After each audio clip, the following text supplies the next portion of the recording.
I'm not looking to have somebody go independent and, we're supposed to.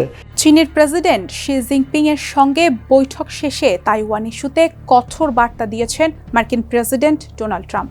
তিনি স্পষ্টভাবে বলেন, তাইওয়ানের উচিত নয় আনুষ্ঠানিকভাবে স্বাধীনতা ঘোষণা করা। ফক্স নিউজকে দেওয়া এক সাক্ষাৎকারে ট্রাম্প বলেন, আমি চাই না কেউ স্বাধীন হয়ে যাক। একই সঙ্গে তিনি জানান, যুক্তরাষ্ট্র এই অঞ্চলে উত্তেজনা বা যুদ্ধ চায় না, পরিস্থিতি শান্ত রাখাই তাদের লক্ষ্য। তাইওয়ানের প্রেসিডেন্ট লাই চিংতে আগেই জানিয়েছেন, তাইওয়ান নিজেকে একটি সার্বভৌম রাষ্ট্র হিসেবে বিবেচনা করে, তাই আলাদা করে স্বাধীনতা ঘোষণার প্রয়োজন নেই। তবে যুক্তরাষ্ট্র দীর্ঘদিন ধরেই তাইওয়ানকে সমর্থন দিয়ে আসছে এবং তাদের আত্মরক্ষার সক্ষমতা বাড়াতে আইনগতভাবেই সহযোগিতা করে থাকে। ট্রাম্প আরও জানান, তিনি তাইওয়ানকে ঘিরে যুক্তরাষ্ট্রের অবস্থান নিয়ে এখনও কোনো চূড়ান্ত সিদ্ধান্ত নেননি এবং অস্ত্র বিক্রির বিষয়েও চীনের সঙ্গে বিস্তারিত আলোচনা হয়েছে।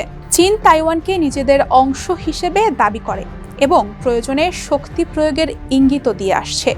অন্যদিকে তাইওয়ানের পক্ষ থেকে বলা হয়েছে, তারা শান্তি ও স্থিতাবস্থা বজায় রাখতে চায়, তবে নিজেদের নিরাপত্তা ও সার্বভৌমত্ব রক্ষায় যুক্তরাষ্ট্র সহ অংশীদারদের সঙ্গে যোগাযোগ বজায় রাখছে।